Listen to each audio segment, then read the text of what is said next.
What's up, everybody? Welcome to the Footy Review. We're talking UCL week number 2. Let's get into Group E, which was supposed to be Chelsea and Milan dominating this group. After 2 weeks, Chelsea in dead last, only managing one draw versus Salzburg, and they tied at the Stamford Bridge. This is at Chelsea's home, dropping points. So the stadium was quiet. So yeah, what are we saying about Chelsea? 2 weeks into the Champions League, only able to get 1 point. Only one goal scored. What's happening with Chelsea? And it makes it worse that Milan is looking amazing. We can get into the Milan game after, but the Chelsea-Salzburg game, here's what I'll say. Chelsea was the better team. They were. But at the same time, if you're the better team, you got to get that result. Same thing happened to Barca against Bayern. So, And the other thing is you're playing against Salzburg, who I don't know much about Salzburg, but they didn't play horribly. But Chelsea had the chances. And what's interesting about Chelsea, with the new manager coming in, Potter, Grandpa.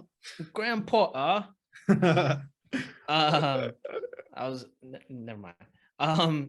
But it's interesting. They need Harry Potter, bro. They need Harry Potter. Yeah, they do.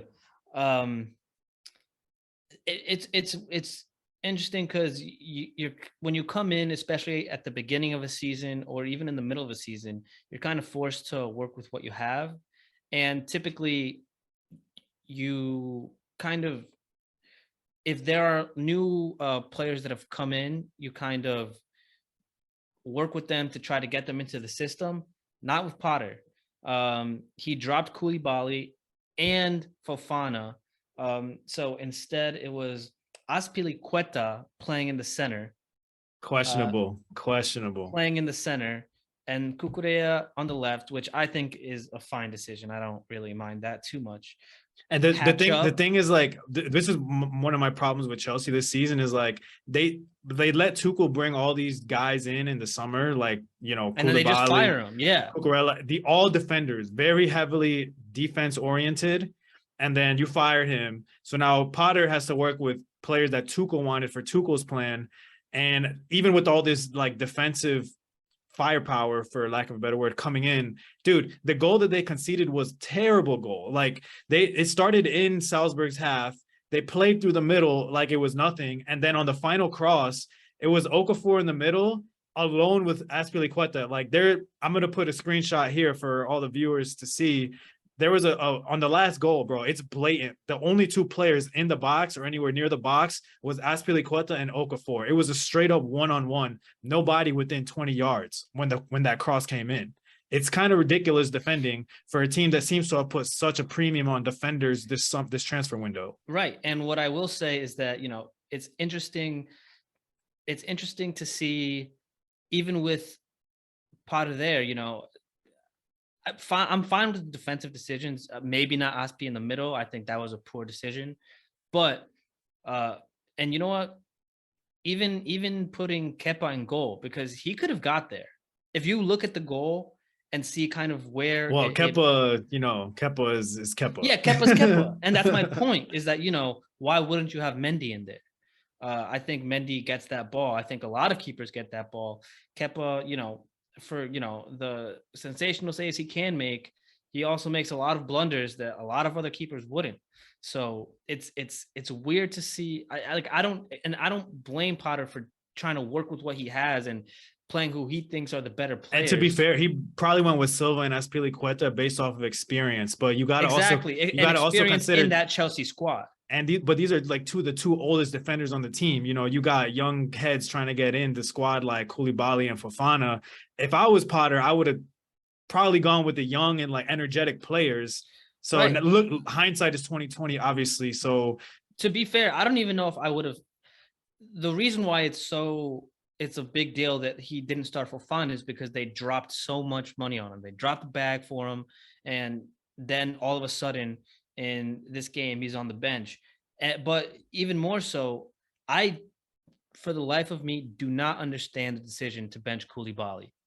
Yeah. Like, no, that makes no sense to me. Even if he's had not a great start, even if he makes some errors, to put in Azpilicueta in place of someone like Koulibaly just blows my mind. It makes no sense because for as great of a player as he can be, he's not a center back. And so if you want to play Reece James, which I think is the right choice, then you don't play Azpilicueta. So that was the defense. Also on offense, Chelsea really struggling to generate, even if they generate chances, they don't have clinical killers that are going to put the chances away. So I was taking a stroll down memory lane earlier today when I think of like the vintage Chelsea teams, because Chelsea, it is a team with a relatively short history, but they have Champions League pedigree already. They've won multiple UCLs. Some of the vintage Chelsea players, like when I think Chelsea, I think of players like Drogba, David Luiz, Eden Hazard, Frank Lampard, Michael Essien. Like I don't Terry. Exactly. What if you look at this Chelsea squad that they have today? You got players like Kai Havertz and Mason Mount are still milking that UCL, bro. That was they haven't played as good. That was their peak for me so far. They're still milking that UCL. And then the only players that come even close to that caliber in recent Chelsea history for me is like N'Golo Kante, Reece James, I would say Kovacic and like Azpilicueta, just out of respect to what he used to be in the past. Yeah. Not so much now. But it's like I'll disagree with Kovacic. Yeah, but go ahead. But the point is like the caliber of player that brought Chelsea to prominence is not there anymore. Like you have serviceable players like Mount, but don't tell me Mount is world class. Chelsea players trying to push the whole Mount thing. And same with Kai Havertz. These aren't world class players. Neither is Jorginho.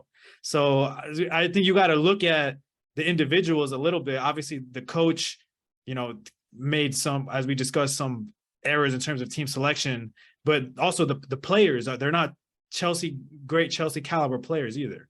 Yeah, I fully agree. And, the only player that actually makes that, offense run, because it's none of the midfielders. And then the only player that really makes that offense run now is Sterling. And he's a new guy that came in. Imagine if they didn't. And Sterling is going to miss like 10 sitters this season too. So exactly.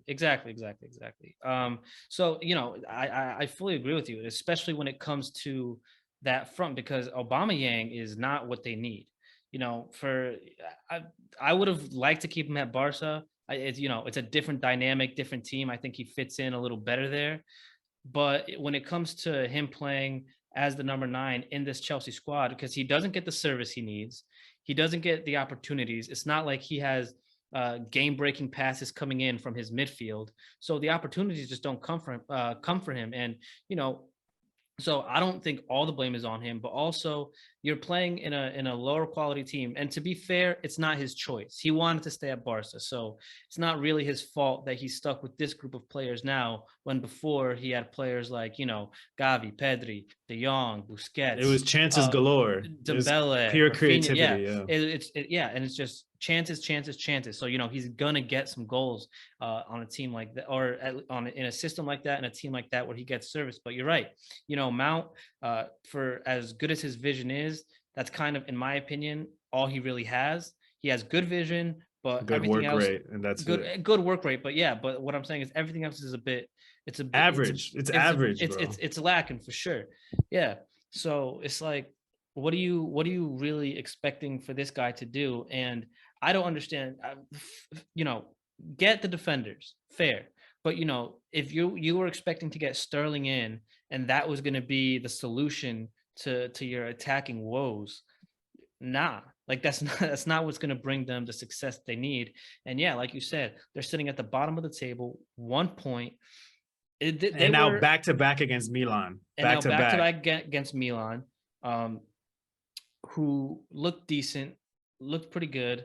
But yeah, they're playing against teams like Salzburg, Dinamo, and can't get results. Yeah, I want to talk about the Milan game for a little bit. So yeah, me too.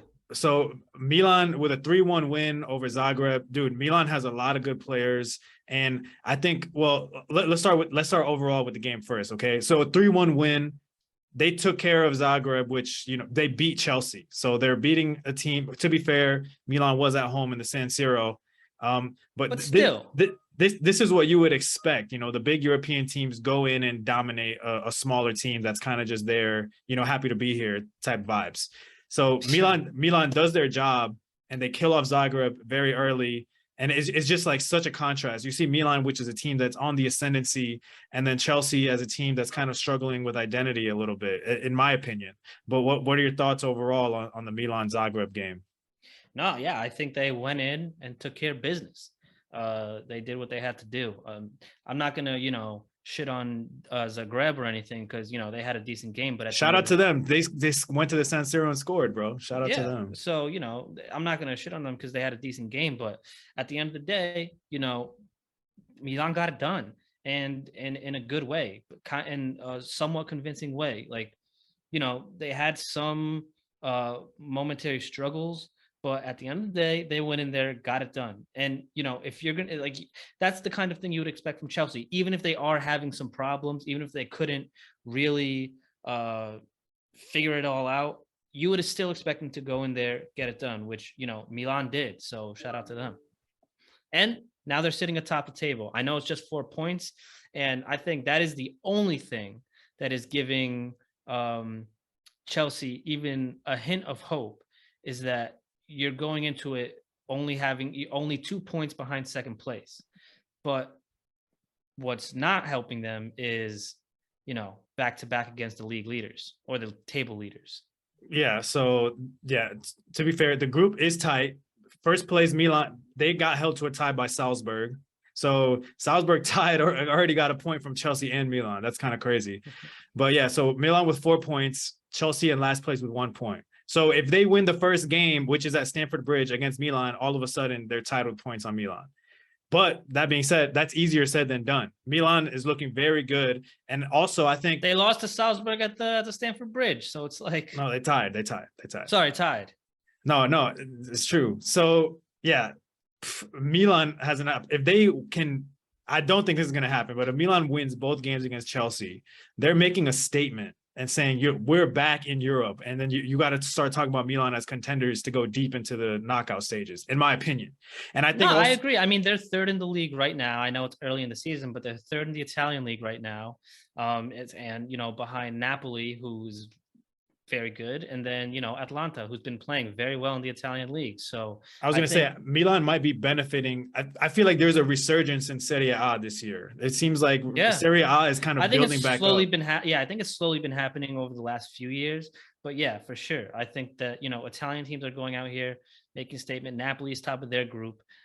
So yeah, I agree. And so Milan, obviously, they had some years where they were kind of, it was really bad for them. But, here they are again, third in their league, first in the Champions League group, and, kind of just riding the wave.